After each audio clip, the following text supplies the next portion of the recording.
without further ado, thanks to our good friends over at the Gator Collective, we have the honor and privilege of speaking to Florida Gators running back Lorenzo Lingard, who looks like he's putting together a fishing pole. He just got back from the honey hole. That's what he did. I'm trying to find it. Lorenzo, you've been in Gainesville long enough. Someone's got to put you on some game by now. You've got to have a spot.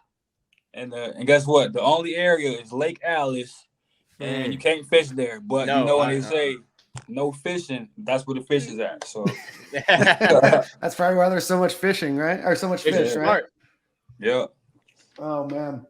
Well, Lorenzo, thanks so much for coming on Stadium and Gale. I know the fans will be excited to hear you. I know a lot of people know your story. You were a five-star running back coming out of high school, end up at the University of Miami, and then transfer to the University of Florida. But just kind of want to hear your story and your words of, what it was like being recruited and, committing to Miami and then ultimately getting recruited again and ending up at the University of Florida. All right, so the whole process with going to Miami was I knew Coach Rick from eighth grade camp I went to. So from there, it was a great mesh, and he went to Miami. So basically, I felt like it was like a connection there.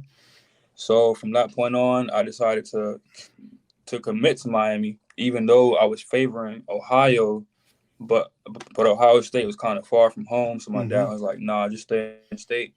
So I went to Miami. I killed the off-season workouts and whatnot. Everything was going my way. Had a freak injury, and then from there, things got kind of shaky. Coach Rick got fired during that season. And then we had Diaz, and upon my rehab, I was coming back. I was about 95% back, and I wasn't seeing the field there. And then things didn't look so good amongst the energy there. So I decided to come back home with the hardship waiver because my dad's kidney disease. So I ended up being here at Florida, which was the best move. So yeah. Lorenzo, I want to ask you about that freak injury because had you dealt with an injury before in your life or in your career at all, or? Nope. Was this your first major injury? So what was that like? Obviously the physical strain of rehab and everything else, but mentally, talk to us a little bit about kind of where your mentals were. You're in a new city, playing a new game, with a new, team. What's going on in your head during those couple months of rehab and everything else? Well, from the most part, I had a great team with me. My family. And a great physical therapist, Jeff Ruiz. I mean, he was like, it became personal with him because, he wasn't there just for a paycheck. So, I mean, the work with him was from sun up, sun down. He was texting me, making sure that I was, okay. Then I had family and friends texting me, making sure I was okay. But it was definitely a dark moment, I would say 2 months out. But from there, I would say Jeff, seeing the progress that me and Jeff had made every week, it just kept me motivated. A lot of times, I think guys feel like ostracized almost because you're not out at practice, you're not doing the same things. And especially in your case, you had never had something that had prevented you from, being athletic or going and playing a sport. But you're saying, you kind of just focused in on what you could control, and it never got like you didn't feel like you weren't part of the team because you weren't able to go through practice or stuff like that. At one point, I mean, during the stadium run, I was in the back of the line. I'm like, man, this sucks to be in the back of the line. And then a couple months after that, we had team run, and there was like, oh, you don't have to do the team run at Tropical Park in Miami. But man, I did all 15 110s, man. I ran with the team. Yeah, so I mean, yeah, but like definitely at that point, I was feeling like, okay, I'm not part of the team, but through my hard work, they seeing that that I was physically and mentally there. That's awesome, Lorenzo. So you decide to transfer to University of Florida, and I know some of that had to do with your dad's health and being close by, but what was it about Dan Mullen and Knox and the rest of the UF coaching staff at the time that ultimately convinced you that Florida is a place to be to continue your career? So the phone call was like basically, You're gonna have to come here, put in work. And me knowing that Florida is the school in Florida, and that it wasn't gonna be easy. So I'm like, man, coming off this injury, if I want to be the player that I want to be, then I'm gonna go to Florida. I'm gonna put in hard work, and whatever happens, happens. So and I definitely think I'm a way better player than I would have been if I would have stayed at Miami. So Lorenzo, you come into University of Florida. Yeah, you have to sit out a year. Highly recruited guy, out of high school, come to Florida with a lot of fanfare. And then when you come to UF, Florida has a pretty heavy stable of running backs, and you're kind of sitting at the back of the line, as Florida works through that. Then you ultimately get an opportunity this past year, and they relied very heavily on a running back rotation. So, for you, a guy that's used to toting the rock, what was that experience like trying to battle through that? And then, certainly probably some questions, at least in fans' minds, about, the running back rotation, everything else from last year. So from last year, I mean, it was tough. So basically, I took my role as playing special teams, and I accepted that role. And to be honest, I liked it because it was something new. And a lot of guys get to the NFL, and sometimes they're not the guy, so they got to play special teams. And I'm actually thankful to be put in that position to learn different positions and whatnot, like kickoff, and then being a left center, right center on return, and things like that. So actually, it made me a better player versus just running kickoffs and kickoff returns and stuff like that. But then the stable we had here, I mean, it wasn't as bad because every day I was learning from Malik, I was learning from Naquan, I was learning from Damien. So every day, I'm watching those guys, seeing how they're playing, and and what they're doing to make them better, and then basically I'm learning from them. That's awesome. So this is. I was watching the draft, and I see Malik signs with Dallas, and I'm thinking, I go and I look at their roster, and I'm like, man, they've got 4 running backs under 26 years old. One of them is getting like $20 million a year. I was like, you better be ready to play special teams. Whatever they ask you on special teams, you better, because that's it's kind of like you said, like a lot of guys that get drafted or sign UDFA, you've been the man on your team, and you haven't had to run back. Hey, be on punt, or hey, you're on the hands team, or hey, you're left out, you're left center. That's how you make team. That's how you make the 53. In the NFL is being able to play special teams and being able to fill in multiple roster spots for them. Yeah, Malika definitely, I see him playing there. He's a great player. He's very smart and very strong too. Like people don't think he's that strong, but he's strong. Lorenzo, I want to talk about, this team and this offseason. And obviously you guys have a coaching change. Billy Napier comes to Florida. You ultimately get a new running back coach in Jabbar Jalouk. What are some of the differences in coaching, between Greg Knox and Jabbar, and, certainly learning from Billy Napier compared to just Dan Mullen?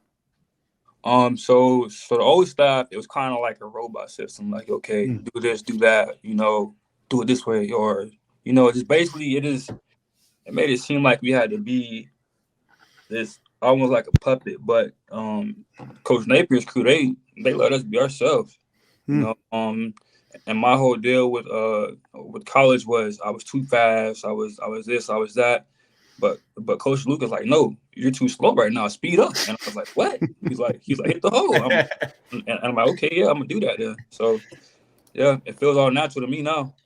That's awesome. Lorenzo, would you say you're the fastest guy on the team right now? Slow down. Wait, next coaching staff comes in like, hey, fastest man. Speed up, Haas. Not right now. I'm probably like top 5, but I would say number 1 would probably be Bowman up there. I ain't gonna lie. Bowman's up there. Weston's up there. Who else? Shorter's up there. Bean's up there. A lot of DBs. Trevez Johnson. We got Mordecai McDaniels is probably number 1, I would say. That's one that would surprise fans. Now, let me tell you, this is before your time, but Gator fans will remember this. Dan was probably in school at Florida at the time. The way you win fans over is you guys just go out, behind the dorms, and you do a foot race out in the back streets. Who was that? It was Chris. It was Chris Rainey. Yeah, Jeff who Demps. else? Who was, I think Deontay Thompson was there too. Jeff Demps was winning national championships with the track team, and Chris Rainey told him, "Yo, I'm faster than you." So they went out behind their dorm, and a bunch of the guys just ran a race. And we don't know the official winner and loser of that. Did Chris tell you guys he was on the pod, Dan? I think Chris would tell you that he would beat Michael Johnson. He would beat Usain Bolt. I don't know if I can trust Chris. But that story quickly became a fan favorite. And those football teams were winning too, man. So that was they were a competitive bunch. Yeah, I like to watch their highlights. Mm-hmm. I don't. Chris Rainey beat my high school team my sophomore, junior, and senior year in the state championship. So I don't like watching Chris Rainey's highlights anymore. Wow. Don't worry, Lorenzo. Nick was not playing in those games. He was a baseball player. Yeah. So Lorenzo, a lot of excitement. I know fans are super excited to start to hear your name a lot more in that starting crew. Obviously, you had a good orange and blue debut. Gators add Montreal Johnson from Louisiana. DeMarcus Bowman is there. Naquan Wright is going to be coming back from injury. I think this is one of the groups that fans are most excited about, not only speed, but just, I guess, potential and opportunity from this group. What can fans kind of expect out of you this season and about your running back crew? To me, they're going to get a lot of energy, a lot of effort. They're going to get some physicality out of me. And then I guess you could say they're going to see me encouraging my teammates. And as a stable and as a unit, we're going to do great things. Bowman's fast, very shifty. Naquan the same. And then we got Montreal, So basically, all the running backs going to do great things as a unit. How much, if any, research did you do about Billy Napier? Because, one of the first things I did when his name popped up as a journalist, I'm looking and I'm like, dang, they have 4 guys carry the ball 100 times last year. Exactly. You look at that and you think, like, hey, it doesn't matter if we got 5 in the room. Like, everyone's going to eat this year. Exactly. So basically, so our coach, he caught up a couple of his guys and asked them if their system works and if they not had them, would they be where they're at today? And those guys were up and down and basically put their life on it that if Coach Napier and his staff wasn't there, that they wouldn't be nearly as focused and productive as they were to be where they are in life right now. Have you seen that yourself? Oh yeah, for sure. Yeah. Lorenzo, I think a lot of fans are still curious what the offense that Billy Napier is going to run, and obviously there's still a season ahead for us to kind of look into that. But obviously you had Dan Mullen, you were there with Kyle Trask and Felipe Franks, you were then there with Emory Jones and Anthony Richardson, and now it's Anthony Richardson's opportunity to lead the team. But what kind of offense can Gator fans expect under Billy Napier? They can see a lot of like basically everything. It depends on what's open, If the run game is there, it's there. Then if that's not there, then the passing game. But it kind of corresponds with each other. So the pass is going to be there if the run is there. So or the run game going to be there, and that opens up the pass game. So it's going to be a little bit of everything. Lorenzo, I guess my final question for you is obviously you had the opportunity to be there under Kyle Trask, and then last year Florida moves to a little bit more RPO and a 2 quarterback system where the quarterback is running a little bit more.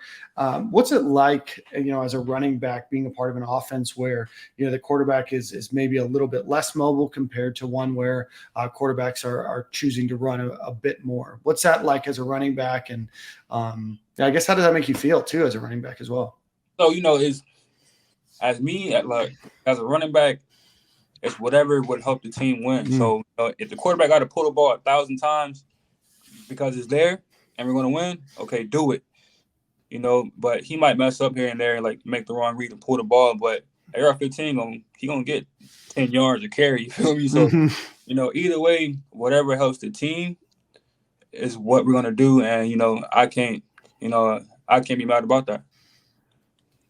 I love it. Nick, Has your perspective on that changed maybe as you've gotten older, or as you've been in college? Because I mean, it seems to me like a mature perspective. It's like, hey, listen, I'm not going to get looked at by the NFL if I'm not getting carries, and it seems to me like you're just kind of like, listen, whatever's going to help the team. If that means I'm carrying the ball 5 times a game, but I'm playing special teams and making an impact, and we're winning, then I'm cool with that. I just want to know when you kind of grew into that mindset, because to me it seems, a pretty mature mindset to have.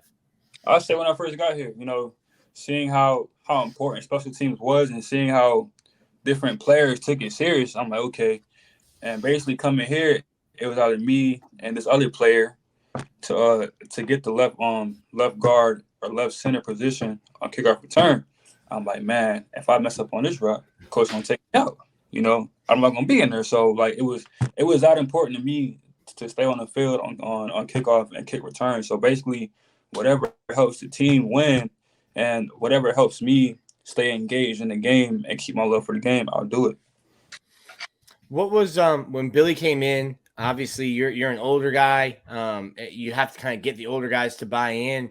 What was his message to you guys right away to get you guys to buy in? Because I mean, there's, especially with the transfer portal now, guys can just leave. This isn't the coach I signed up with. This isn't the coach I committed to. I'm gonna bounce. It seems like there haven't been many transfers, and guys guys did buy in. What was his message to you to get you guys to stay and to buy into his system?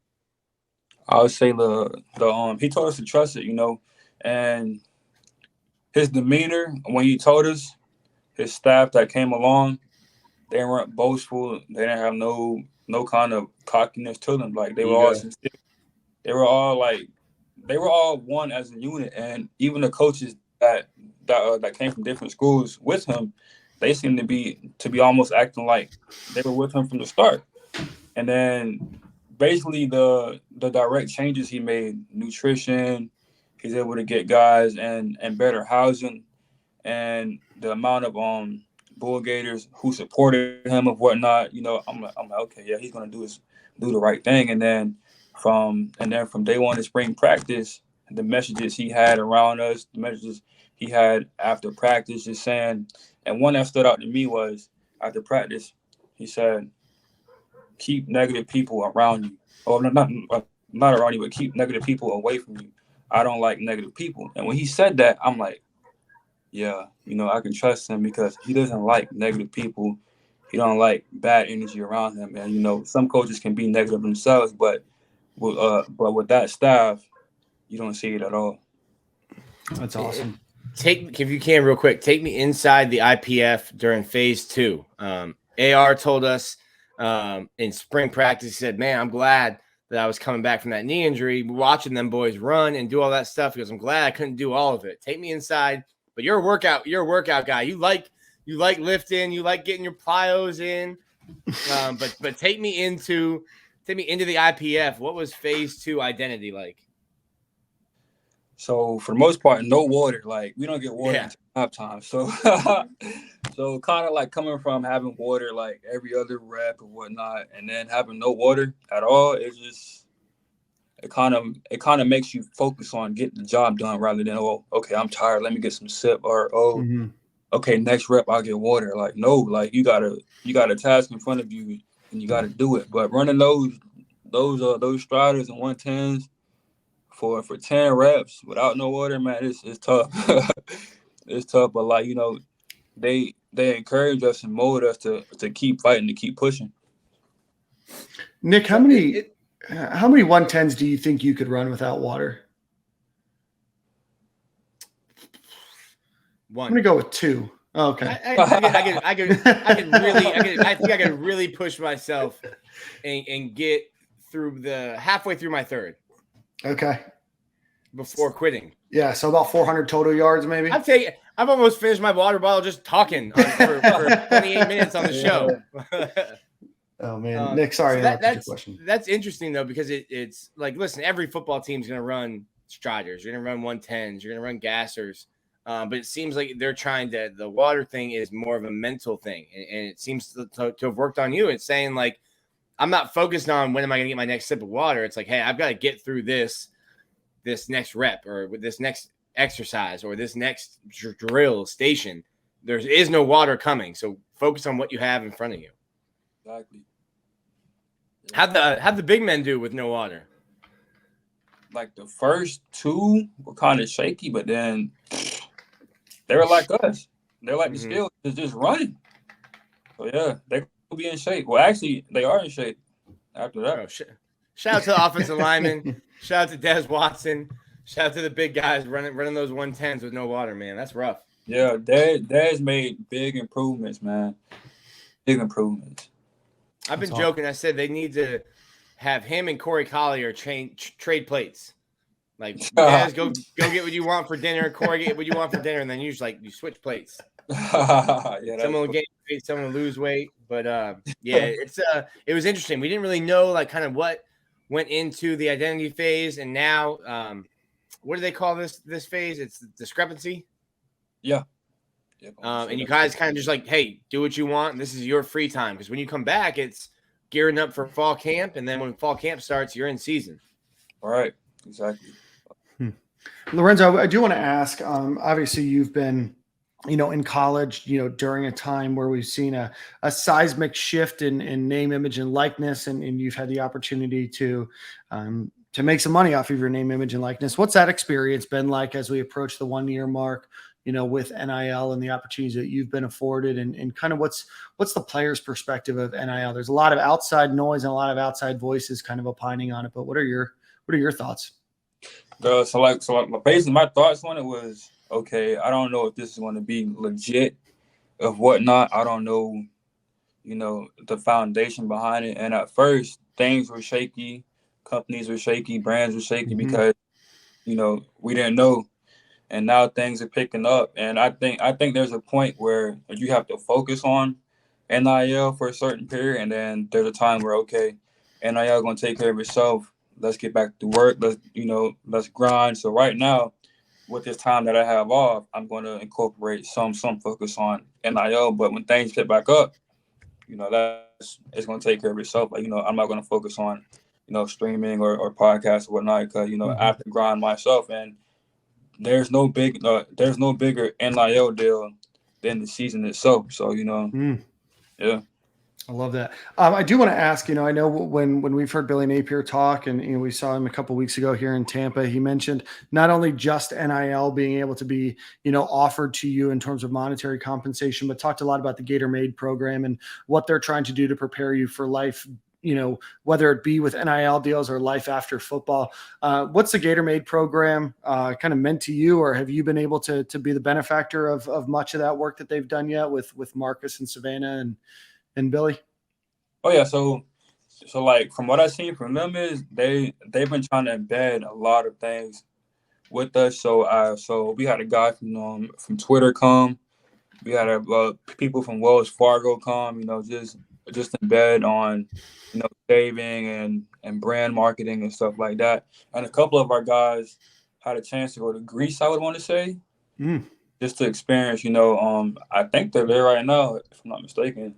Oh, they're about to be there. So, a couple of guys gone to Greece, experience, how things work on the other side of the country. So it's definitely great. That's awesome. What kind of taxes are they helping you with? Because I'll tell you, I was 1099 for a while, and boy, Uncle Sam's gonna get his hands on some of that NIL money that comes. And the first time I did my taxes, I was like, woo. Yeah, so basically they have a form set up with us already. So everything that's being pushed through NIL, they track everything, and then they pretty much send out a form to us, and we just fill it out. Because that $5,000 check isn't $5,000. I'll tell you that right now. you ain't getting your hands on all that. Yeah. Oh, man. Well, Lorenzo, man, it was an absolute pleasure getting to know you. We certainly wish you the best this season. I know Gator Nation's really rooting for you. You have a hell of a story. Oh, wait, we didn't ask Silk's question. Oh, yeah. So we're missing our third co-host this week, Lorenzo. He's having some internet issues. So, Nick, do the honors. Silk asks everyone that we get on, every player we get on, who has the best hands on the team? Ooh. I like Henderson. We're not talking about catching football. Yeah, we're not talking about catching footballs. Oh, fight-wise. Yeah. Who's got the best hands on the team? Probably be like big guy, Dexter. Mm. Yeah, Dexter's swift with it. Like, he's quick. Linebacker-wise, Ventrell. That's not surprising. Running back-wise, probably myself. You know, I did a couple. Okay. I did some boxing last year. We need a pound for pound. Who's the pound for pound champ in the locker room? If not Brandon Cox, probably Dexter. Yeah, like those two, yeah. Depends on what day you catch them. Yeah. What day you catch these hands. Oh, man. Well, Lorenzo, we always give everybody the opportunity to shout out. I know you're doing a lot on social media, but so tell everybody where they can follow you on social media. They can follow me at D1Champ99 Twitter and Lorenzo Lingered for Instagram. It's awesome. Well, Lorenzo, thank you so much, man. It's an absolute pleasure to have you on. Wish you the best of luck next season, and hopefully have you on again in the future. Oh, yeah. I have a question for you guys. Yeah. So, you know, you guys learned about me and whatnot. So what got you guys started into doing this? Oh, man. So Stadium and Gale, we've been doing this for almost 3 years. It was me, Corey, who's the other one missing, and then Ahmad Black.